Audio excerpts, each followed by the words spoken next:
అభిమానులను ఉర్రూతలూగిస్తూ సాగిన Indian premier league 17వ season ఏకపక్ష ఫైనల్తో ముగిసింది. సీజన్ అంతా నిలకడగా ఆడిన కోల్కతా నైట్ రైడర్స్ ఓ పక్కన, దూకుడుకు మారుపేరుగా నిలిచిన సన్ రైజ్ హైదరాబాద్ను చిత్తుగా ఓడించి టైటిల్ని అయితే ఎగరేసిపోయింది. ఐపీఎల్లో ఇంత నిలకడగా ఆడి ఒక కప్పు గెలవడం అనేది జట్టు అరుదుగా ఉంటుంది. ఈ విజయంలో ఆటగాళ్ళది ఎంత ముఖ్య పాత్రో తెర వెనక వ్యక్తులు కూడా అంతకంటే ముఖ్య పాత్రనే తెలుస్తుంది.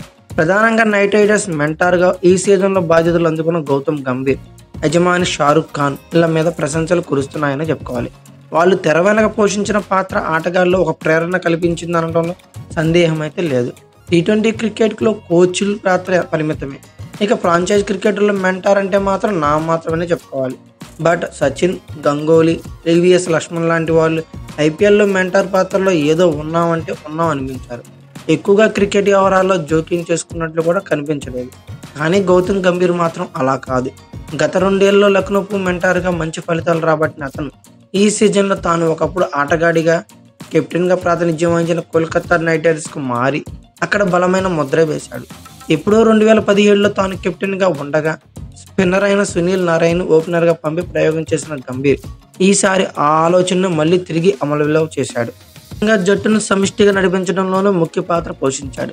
కోల్కతాకు నాణ్యమైన ఆటగాళ్లు ఉన్నప్పటికీ సమిష్టిగా రాణించకపోవడం, ఒక ప్రణాళిక ప్రకారం ఆడకపోవడం, దేశీయ ఆటగాళ్లు సరైన ప్రదర్శన చేయకపోవడం వల్ల చాలా ఏళ్ల నుంచి కప్పు గెలవడంలో బ్యాక్ఫుట్లో ఉండిపోయింది. ఈ లోపాలన్నిటినీ గంభీర్ మెంటార్ అయ్యాక అధిగమించింది నైట్ రైడర్స్.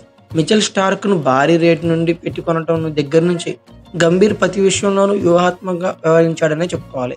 వెంకటేష్ అయ్యర్, హర్షిత్ రాణా, వైభవ్ అరోరా, రఘువంశీ లాంటి యువ ఆటగాళ్లను ప్రోత్సహించి ఉత్తమ ప్రదర్శన ఇచ్చేలా చేశాడు. ఆటగాళ్లు స్వేచ్ఛగా సహశైలిలో ఆడేలా చూడటంలో గంభీర్ది ముఖ్య పాత్రనే చెప్పుకోవాలి. ఆటగాళ్ళు ఎవరు ఒత్తిడి గురి కాకుండా చూడడంలోనూ గంభీర్ పాత్ర కీలకమన్నది జట్టు వర్గాల మాట. అయితే కోల్కతాకు కోచ్ చంద్రకాంత్ పండిట్ అయినప్పటికీ గంభీర్ అన్నీ తానై వ్యవహరించి జట్టు కప్పు గెలవడంలో ముఖ్య పాత్ర పోషించాడు. లక్నోతో ఉండగా గంభీర్ నుంచి పనితీరే కనబరిచిన నిరుడు బెంగళూరు జట్టుతో వివాదం జరిగినప్పుడు జట్టులో ఇబ్బందికర వాతావరణం అయితే నెలకొంది.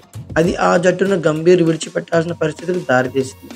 అయితే కెప్టెన్గా గంభీర్ చాలా ఏళ్ళు నడిపించడంలో పాటు 2 కప్పులు అందించిన కోల్కతాకు మారటానికి ఇది దోహదపడింది. అయితే ఇక్కడికి వచ్చాక తన సొంతింటికి వచ్చిన భావన అయితే తనకు కలిగిందని చెప్పుకోవచ్చు. ఇక్కడ తనకి పూర్తి స్వేచ్ఛ లభించడంతో ఆటగాళ్ళలో మంచి సమన్వయంతో పనిచేసి ఫలితాలు రాబట్టాడు.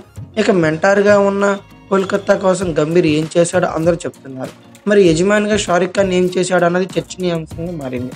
నిజానికి షారుఖ్ ఖాన్ ఏం చేయకపోవడమే అతడిలో ఉన్న ఉత్తమ లక్షణం చెప్పుకోవచ్చు. కొన్ని రోజుల కిందటే హైదరాబాద్ చేతిలో లక్నో సూపర్ జైంట్స్ చిత్తుగా ఓడిపోయింది. ఎల్ఎస్జీ నిర్దేశించిన 166 పరుగుల లక్ష్యాన్ని హైదరాబాద్ కేవలం 9.4 ఓవర్లో ఛేదించి పడేసింది. ఈ మ్యాచ్ అయ్యాక ఎల్ఎస్జీ యజమాని సంజీవ్ గోయంకా డగౌట్ దగ్గరే అందరూ చూస్తుండగా, కెమెరాలు ఫోకస్ చేస్తుండగా కెప్టెన్ కేఎల్ రాహుల్తో వాగ్వాదాన్ని దిగాడు. ఇది అందరికీ తెలిసిందే. ఇదేం ఆట అంటూ అతన్ని నిలదీస్తున్న దృశ్యాలు సోషల్ మీడియాలో వైరల్గా మారిపోయాయి. దీనిపై సర్వత్రా విమర్శలు వ్యక్తమయ్యాయి. ఈ వివాద సమయంలో అందరూ షారుఖ్ ఖాన్ గురించే మాట్లాడుకున్నారు. అతను ఆటకు సంబంధించిన విషయాల్లో అసలు జోక్యం చేసుకోడు. మైదానానికి వచ్చి ఆటగాళ్లకు ఉత్సాహాన్ని ఇస్తాడు. గెలిస్తే అభినందిస్తాడు, ఓడితే ఓదారుస్తాడు. అంతే తప్ప గెలిచినప్పుడు అతిగా సంబరాలు చేసుకోవటం, ఓడినప్పుడు ఆటగాళ్ల మీద అరవటం లాంటివి ఎన్నడూ జరగలేదన్నది జట్టు వర్గాల మాట. తాను అన్నేళ్ల పాటు కోల్కతా కెప్టెన్గా ఉన్నప్పటికీ షారుఖ్తో కొన్ని నిమిషాలు కూడా ఆట గురించి మాట్లాడలేదని గౌతమ్ గంభీరే స్వయంగా చెప్పుకొచ్చాడు.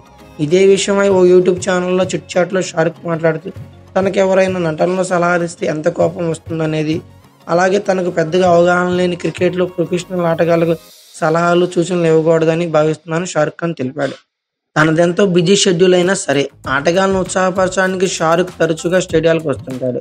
ఆటపరంగా ఎక్కువ జోక్యం చేసుకోకుండా ఆటగాళ్లు స్వేచ్ఛగా ఆడే వాతావరణం అయితే కల్పిస్తూ ఉంటాడు. కాబట్టే కోల్కతా ఉత్తమ ప్రదర్శన చేయడంలో షారుఖ్ కీలక పాత్ర అనడం విశ్లేషకుల అభిప్రాయం చెప్పుకోవచ్చు. అయితే మీ ఒపీనియన్ ప్రకారం కేకేఆర్ ట్రోఫీ గెలవటంలో గంభీర్ది, షారుఖ్ ఖాన్ది పాత్ర గురించి మీరేమనుకున్నారో కామెంట్ బాక్స్లో పిన్ చేయండి. అలాగే ఈ వీడియో కనుక మీకు నచ్చినట్లయితే like, share, comment plus subscribe చేసుకోండి. అలాగే పక్కనే ఉన్న బెల్ ఐకాన్ అప్పుడు మాత్రం మర్చిపోకండి. Thank you for watching. Have a nice day.